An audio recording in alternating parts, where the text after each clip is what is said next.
সংসার ধর্ম বড় ধর্ম, তাই না? সত্যি কথা বলতে কেউ কেউ ছোটবেলায় বলতো আগে বড় হ, তারপরে বুঝবি সংসার কি জিনিস। আর এখন সেটা হাড়ে হাড়ে টের পায়। কত টক ঝাল মিষ্টি সম্পর্ক নেই হচ্ছে একটি গড়ে ওঠা সংসার। তো চলুন আমার ছোট্ট সংসারের গল্পটা নিয়ে আজকের একটি আয়োজন, আশা করি ভালো লাগবে। আর ভালো লাগলে আমার পরিবারের সদস্য হওয়ার জন্য অনুরোধ রইল। আসসালামু আলাইকুম। উত্তর দিনাজপুর জেলার ছোট্ট একটি গ্রাম থেকে আমি পায়েল, আমার নতুন ব্লগে আপনাদের সকলকে জানাই স্বাগত। আর ভিডিওটি ভালো লাগলে আমার পরিবারের সদস্য হওয়ার জন্য অনুরোধ রইল। তো চলুন আজকে শুরু করা যাক নতুন একটি দিন দিয়ে। সকালবেলা উঠেই গ্রিলটা খুললাম, দেখছি বাপরে একদম যা বাতাস দিচ্ছিল আর হাওয়া, তার সাথে কোনো একদম রোদ্রই নেই। ঠান্ডা ঠান্ডা ওয়েদার, তো কি করা যাবে, কাজগুলো তো সেজন্য আর বন্ধ থাকবে না। উঠে ঘরটাকে ভালোভাবে করে ঝাড়ঝাঁটা দিয়ে এই যে বাইরের সিঁড়িটাকেও দিয়ে দিলাম। আর জানেন এই ঠান্ডার সময় না একটু বেলায় হয়ে যায় ঘুম থেকে উঠতে, কারণ এই ঠান্ডা ঠান্ডা বেলায় সকালবেলা উঠলে পরে এই বাচ্চাদের এত অসুবিধা হয়ে যায় যে কি বলবো। আয়ন সোনার তো সর্দি কাশি লেগেই থাকে, তারপর একটু বেলা হয়েছে, তার মধ্যেই দেখুন সমস্ত কাপড় চোপড় কিন্তু কিছু কিছু মানে গতকালের এগুলো কাপড় আর কি দেওয়া হয়েছে। তারপরে আমি রাস্তাটা এদিকে ভালোভাবে ঝাড়টার দিয়ে উঠোনটাও ঝাড় দিয়ে নিয়েছি। তারপরে চলে এসেছি হচ্ছে ডাইনিং টেবিলটা পরিষ্কার করতে। ডাইনিং টেবিলে হাজার একটা জিনিস আয়ন 24 ঘন্টা এলোমেলো করেই রাখে। তো আমি ভাবলাম চলো চলো এটাকেও পরিষ্কার করে ফেলি। আর এই যে দেখছেন সমস্ত কিছু বলতে বলতে প্রায় কম বেশি আমার হয়েই গেছে। আর এই ট্রেটার মধ্যে একটা জিনিস কমন দেখতে পাবেন, সেটা হচ্ছে আয়রনের ওষুধ। দেখুন কিছু থাকার না থাক এই দুটো জিনিস কিন্তু থাকে। তারপরে ঘরের কিছু কিছু কাজ কমপ্লিট হয়েছে আর কিছু কিছু কাজ এখনো বাকি। আমি চলে এসেছি বাইরে বাসনগুলো ধোয়ার জন্য। যেহেতু গতকাল রাত্রে কোনো বাসন তেমন ধোয়া হয়নি, তাই এক গামলা বাসন হয়েছে। দেখেন বাপরে বাপ, আমি কি বলবো বলেন, এই যে টুকটাক একটা দুটো হতে হতে এক গামলা হয়ে গেছে। তো চলুন কিছু তো করার নেই, এগুলো চট জলদি করে মানে ধুয়ে ফেলতে হবে। আর একটা কথা আপনাদেরকে বলি, সেটা হচ্ছে গিয়ে আপনারা ব্লগগুলো দেখছেন কেমন লাগছে আমাকে কমেন্ট করে জানাবেন তো, কারণ আপনারা আমার আরেকটি পরিবার, তাই না? আপনাদের ভালো মন্দ অবশ্যই আমি খেয়াল রাখবো। আপনাদের ভালো লাগলেও কমেন্ট করবেন আর খারাপ লাগলেও কমেন্ট করবেন। তো চলুন ঝটপট করে বাসনগুলো সমস্ত কিছু ধুয়ে নিই। আর সংসারের হাজার একটা কাজের ভিড়ে না একটা কথা বলতে আপনাদের ভুলে গেছি। আজ দেখবেন আয়ন সোনার কানে কি যেন একটা হয়েছে, বারবার কানে হাত দিচ্ছে আর কানটা চুল করছে। দেখা যাক কি হয় পরের দিকে, আপনাদের সাথে সেটাও শেয়ার করব। আর আয়নের আব্বা কিন্তু খাওয়া দাওয়া করে বেরিয়ে গেছে সেই সকালবেলায়। আমি ব্লগটা শুরু করেছি আজ 11টা থেকে। আর বিছানা টিছানা কিন্তু কোনো কিছু পরিষ্কার এখনো করা হয়নি, সবেমাত্র সমস্ত কিছু অর্ধেক অর্ধেক হয়ে উঠেছে আর অর্ধেকগুলো কিন্তু বাকি আছে।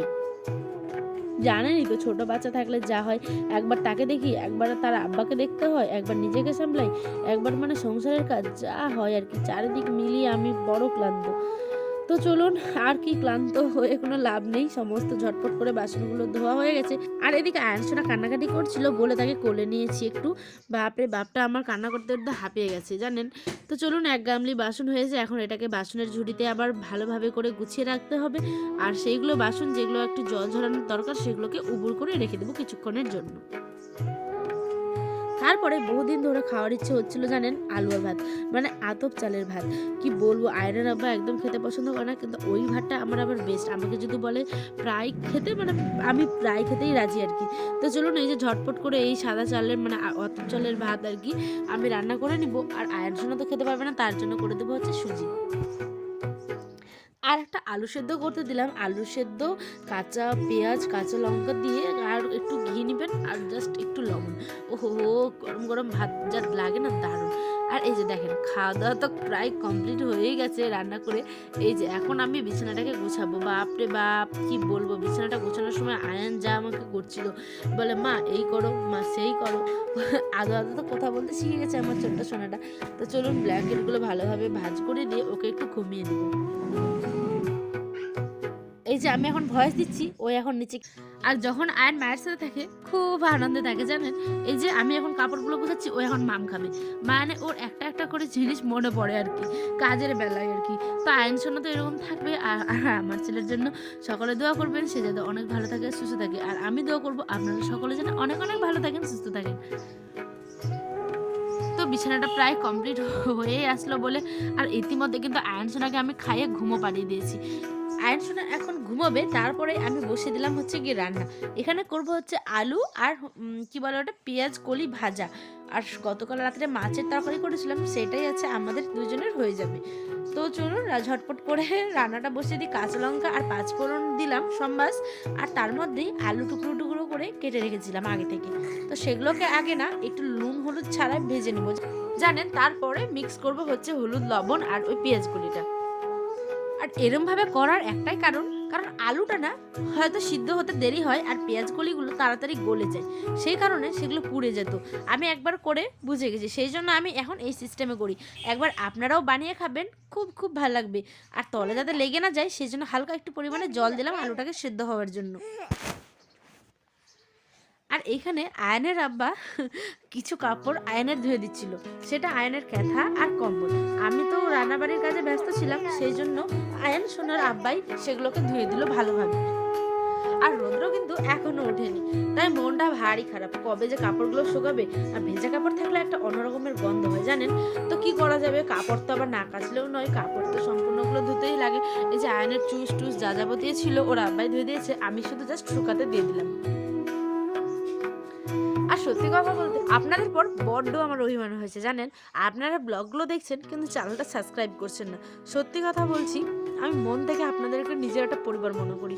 আপনাদের ব্লগগুলো ভালো লাগলে অবশ্যই চ্যানেলটা সাবস্ক্রাইব করবেন আর কমেন্ট কিন্তু অবশ্যই করবেন। তাহলে আমি না সত্যি অনেক অনেক অনেক আনন্দ পাই।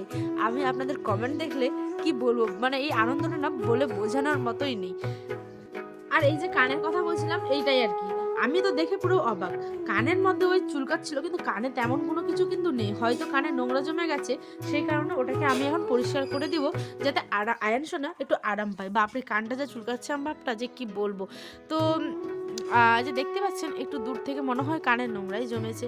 তারপরে দেখি হঠাৎ করে বাইরে বেরিয়ে যে একজন মানে দাদা এসেছেন আমাদের এখানে মধু বিক্রি করতে।